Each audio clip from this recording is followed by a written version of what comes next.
दुनिया की हिस्ट्री का सबसे अमीर आदमी The world's richest man and a multi-billionaire. Elon Musk के पास इतना पैसा है कि अगर हम इन पैसों के एक एक डॉलर नोट्स बनाए और इन्हें एक लाइन में रखें तो ये नोट्स पूरी दुनिया को ऑलमोस्ट 3 बार लपेट सकते हैं। और अगर हम इन नोट्स को जमा करके ट्रकों में रखें तो एक जगह से दूसरी जगह ले जाने के लिए 40,000 ट्रक्स लगेंगे। लेकिन ये पैसे इलॉन के लिए अभी भी बहुत कम है, क्योंकि अब वो दुनिया का पहला ट्रिलियनेयर बनने वाला है। Musk is on course to become the world's first trillionaire. First trillionaire. First trillionaire. Is what victory feels like. Yeah! लेकिन ये हमेशा से ऐसा नहीं था, क्योंकि एक टाइम ऐसा भी था कि इलॉन को कोई जॉब नहीं दे रहा था और इवन उसके पास रहने के लिए कोई घर भी नहीं था। आज से 30 साल पहले दुनिया में एक बहुत बड़ा चेंज है जिसने पूरी दुनिया को हमेशा के लिए बदल दिया, इंटरनेट। लेकिन जब इंटरनेट आया What this internet thing? तब सब हंस रहे थे, लेकिन कुछ लोगों को पता था कि आगे जाके इसी इंटरनेट से बहुत बड़ी बड़ी कंपनी सामने आएंगी, Be lots of successful companies. जैसे कि Amazon, Who those companies are going to be?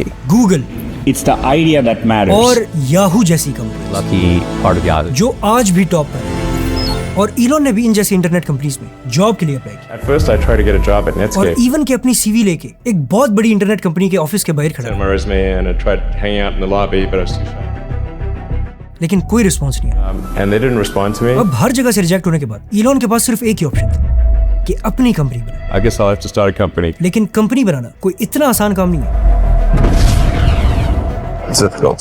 क्योंकि उस टाइम इलॉन के पास सिर्फ इतने I पैसे didn't have any money. In कि fact, या तो वो अपने लिए घर ले सकता था या अपने बिजनेस के लिए कोई office, I couldn't afford a place to stay and an office. और उसने बिजनेस को चूज किया। I rented an office. और इसी तरह इलॉन ने एक छोटा सा कमरा किराए पर लिया और इसी को अपना ऑफिस बनाया A cheaper office than I could get. और इसी ऑफिस में एक छोटे से सोफे पर सोता था। And then I just sort of slept on the futon. और ये कमरा इतना छोटा था कि उसको नहाने के लिए पब्लिक बाथरूम जाना पड़ता था।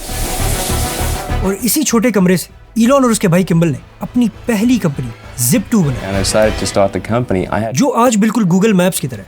और ये कंपनी इतनी सक्सेसफुल हुई कि इलॉन ने इस कंपनी को $307 मिलियन में बेचा, जिससे इलॉन को पर्सनली $22 मिलियन मिले। और इन पैसों से इलॉन ने सबसे पहले जाके दुनिया की सबसे फास्टेस्ट कार मैक्लेरन F1 खरीदी, There are 62 McLarens in the world, and I will own one of them. There is, gentlemen, the fastest car in the world. क्योंकि इलॉन को बचपन से ही गाड़ियों का बहुत शौक था और इसीलिए आगे जाके उसने दुनिया की सबसे बड़ी इलेक्ट्रिक कार कंपनी बनाई, Tesla. Start with the car giant Tesla. अब इन पैसों से वो रिटायर होके बहुत अच्छी जिंदगी गुजार सकते हैं। लेकिन इलॉन Zip2 के सक्सेस से बिल्कुल भी खुश नहीं था। I think he was also frustrated that this company hadn't become as great as he wanted it to. क्योंकि उसका मकसद इससे कहीं ज्यादा बड़ा था।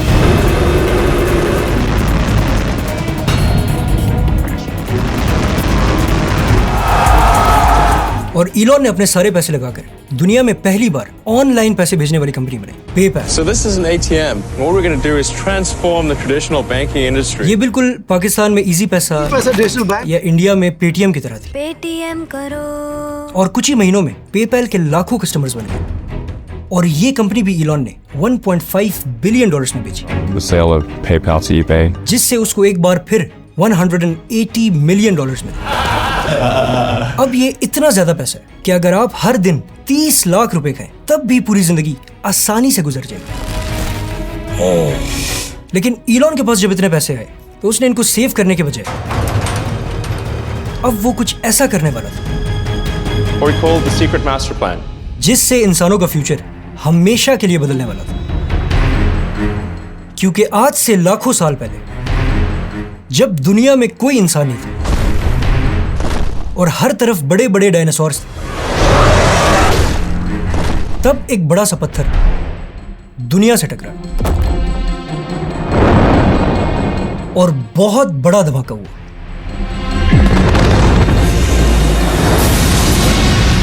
ये इतना बड़ा धमाका था जैसे कि 1 बिलियन एटम बॉम्ब्स एक ही टाइम पे ब्लास्ट हो जाए, जिससे पूरी दुनिया जल कर राख हो गई। और इसी तरह डायनासोर्स दुनिया से हमेशा के लिए खत्म हो गए। अब इलॉन ने सोचा कि अगर ये सेम सिचुएशन इंसानों पर आ जाए तो हमारे पास सिर्फ एक ही ऑप्शन है, अपनी दुनिया छोड़कर किसी दूसरे प्लेनेट पर शिफ्ट हो जाए। बट वेट, इंसान जाएंगे कहां? हमारे सोलर सिस्टम में 8 प्लैनेट्स हैं, लेकिन इनमें से सिर्फ एक ही प्लैनेट ऐसा है जहां हम अपनी नई दुनिया बना सकते हैं, और वो है मार्स। तो इलॉन ने सोचा कि अब ह्यूमंस चांद पर तो पहुंच गए, लेकिन अभी तक किसी ने मार्स को एक्सप्लोर क्यों नहीं किया। और इसी तरह इलॉन ने एक नया प्लान बनाया कि अब रशिया से पुराने रॉकेट्स लेके उनको मार्स भेजेंगे और वहां एक कॉलोनी स्टार्ट करेंगे। लेकिन जब इलॉन यही रॉकेट्स लेने रशिया गया, I went to Russia 3 times to look at buying a refurbished ICBM. और उनको अपना प्लान बताया, तो रशियंस को इलॉन का प्लान बिल्कुल भी पसंद नहीं आया और वो उसका मजाक उड़ाने लगे कि कल का बच्चा थोड़े पैसे क्या कमा लिए, अब स्पेस में जाने की बातें कर रहे हैं। असल में इलॉन रशिया से 3 रॉकेट्स $20 मिलियन के लेना चाहता था, लेकिन रशियंस ने एक रॉकेट की प्राइस $20 मिलियन बताई, क्योंकि वो इलॉन को सीरियस नहीं ले रहे थे और इलॉन हर हाल में ये डील करना चाहता था। तो आखिर इलॉन ने उनको इतना तंग किया कि कहा जाता है कि इवन एक ने उसके मुंह पर थूक दिया, जिससे इलॉन को बहुत गुस्सा आया और वो वहां से वापस निकल गया। और वापस आते ही उसने फैसला किया कि अब वो महंगे रॉकेट्स खरीदने के बजाय अपने रॉकेट्स बनाएंगे, और इसी तरह उसने एक नई कंपनी बनाई, SpaceX। So Musk decided that the only way to get an affordable rocket was to build it himself, and he started SpaceX. लेकिन यहाँ भी लोगों का ख्याल था कि एक इंसान कभी भी ये नहीं कर पाएगा, और कोई भी बड़ा रॉकेट साइंटिस्ट इस कंपनी को ज्वाइन नहीं करना चाहता। The good chief engineers wouldn't join, तो इलॉन खुद SpaceX का चीफ इंजीनियर बन गया। so I ended up being chief engineer of the rocket. लेकिन इलॉन के पास कोई स्पेस या रॉकेट्स की डिग्री नहीं थी। There's no need even to have a college degree. तो उसने रॉकेट्स की बहुत सारी बुक्स उठाई और उनको पढ़ना स्टार्ट किया। But I read a lot of books. I read लेकिन सिर्फ बुक्स नहीं, वो जाके एक्सपर्ट से भी पूछने लगा कि एक्चुअली रॉकेट्स बनते कैसे, जिससे इलॉन खुद एक एक्सपर्ट बन गया। और at the same time Elon ने देखा कि कोई भी बड़ी कंपनी इलेक्ट्रिक कार्स नहीं बना रही और पेट्रोल से चलने वाली गाड़ियां हमारी दुनिया को अंदर से खा रही है। तो इलॉन ने सोचा कि अब मैं इलेक्ट्रिक कार्स भी बनाऊंगा। It was a competition between gasoline cars and electric cars. लेकिन लोगों को इलॉन का ये आइडिया भी पसंद नहीं आया, क्योंकि लोगों के माइंड में इलेक्ट्रिक कार्स वही पुरानी गंदी सी गाड़ी थी जो कि बहुत स्लो चलती थी। लेकिन इलॉन इन बोरिंग गाड़ियों के बजाय एक ऐसी गाड़ी बनाना चाहता था जो कि फास्ट, पावरफुल और बहुत स्टाइलिश होगी। अब एक तरफ इलॉन रॉकेट्स बना रहा था, at the same time Tesla भी इलेक्ट्रिक कार्स की मार्केट को बदलने वाली थी। We have an amazing product to show you tonight. लेकिन यहां से इलॉन की जिंदगी का सबसे बड़ा ट्विस्ट है, जिससे उसके सारे ड्रीम्स टूट कर रह गए। अचानक अमेरिका ने इराक के सद्दाम हुसैन पर हमला कर दिया। Saddam Hussein and his sons must leave Iraq within 48 hours. जिसकी वजह से पूरी दुनिया में ऑयल की प्राइसेस बढ़ गई। The worsening crisis in Iraq. Gasoline shortages are spreading across the country. I'm in a line 2 hours in, I can't get gas. हर चीज महंगी हो गई। It had a big impact on people's lives. Been in both lines over hours. और लोगों का ज्यादातर पैसा basic needs को पूरा करने में लगने लगा। Food prices alone 19%. I just couldn't imagine something like this would happen in America. जिससे उन्होंने जो बैंक से लोन्स लिए थे वो वापस करना मुश्किल हो The energy crisis is real. और यहाँ से इस सेंचुरी का सबसे बड़ा recession start. It was the worst financial crisis in the US since clearly in recession. We're going to see one of the biggest recession and financial crashes of all. Current recession is by far the worst. और at the same time Elon ने अपना पहला rocket launch किया जो कि हवा में जाते ही तबाह हो गया, वो भी सिर्फ एक छोटे से नट की वजह से। इलॉन ये देखकर बिल्कुल चुपचाप अपने काम पर दोबारा लग गया और अपना दूसरा लॉन्च प्लान करने लगा। इस बार रॉकेट स्टार्ट हुआ, फर्स्ट स्टेज सक्सेसफुल हुआ, लेकिन फिर वही हुआ जिसका डर था, और इसी तरह सेकंड अटेम्प्ट भी फेल। लेकिन ईलॉन हार मानने वाला नहीं था और 1 साल बाद तीसरा रॉकेट लॉन्च किया और इस बार रॉकेट स्पेस में पहुंच गया,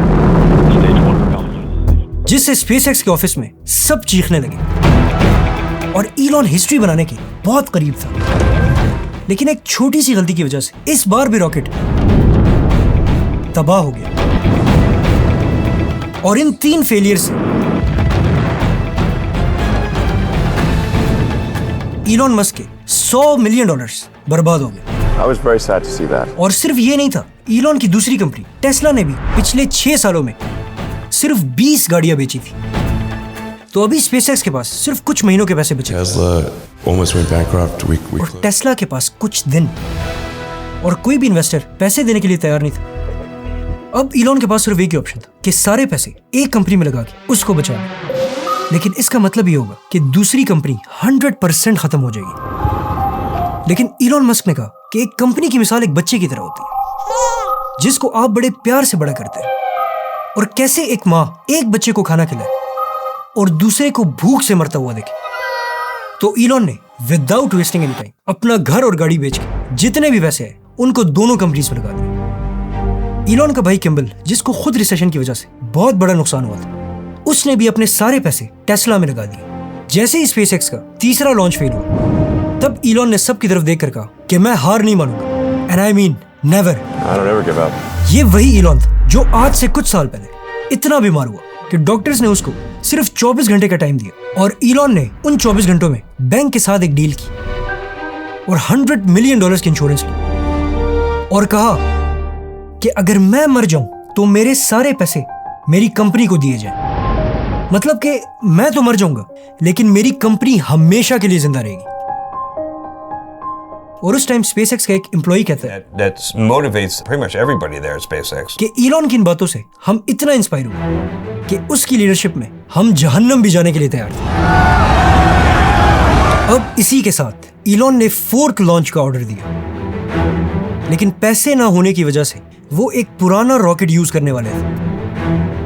और जब इस रॉकेट को लॉन्च के लिए ले जाने लगे, तब एक एम्प्लॉई ने देखा कि रॉकेट के अंदर डेंट पड़ रहा है, और अगर इस डेंट को अभी इसी वक्त ठीक ना किया गया तो कुछ ही देर में ये रॉकेट तबाह हो जाएगा।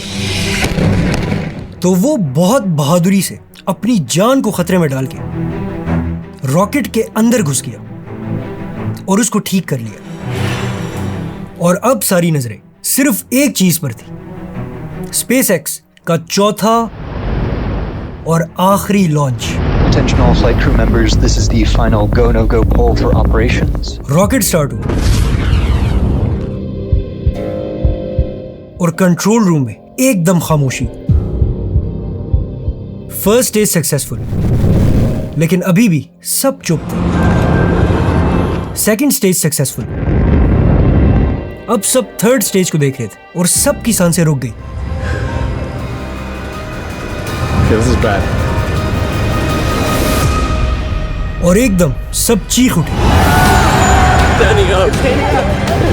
ईलॉन मस्क ने दुनिया का पहला प्राइवेट रॉकेट स्पेस में भेज दिया।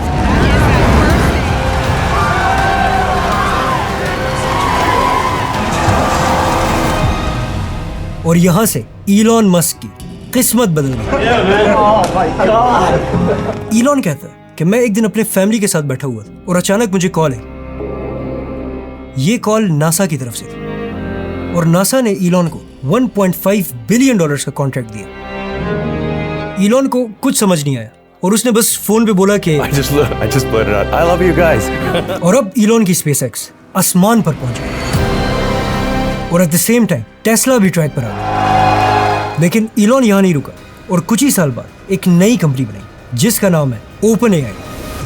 I am the reason OpenAI exists. Yes, वही कंपनी जिसने चैट जीपीटी बनाया। और इसी के साथ साथ Elon Starlink, And now have active over 1,500 satellites. Neuralink, Welcome to the Neuralink. Twitter और XAI पे भी काम कर रहे हैं। Incredible progress that the XAI team has made. और इन सब कंपनीज की वजह से ईलॉन आज दुनिया का सबसे अमीर आदमी बन गया। और बहुत जल्द उसी स्पेसएक्स की वजह से ईलॉन दुनिया का पहला ट्रिलियनेयर बन जाएगा। लेकिन ईलॉन अब भी रुकने वाला नहीं। क्योंकि अब वो एक ऐसा एआई बना रहे हैं जो कि इंसानों से भी ज्यादा पावरफुल होगा।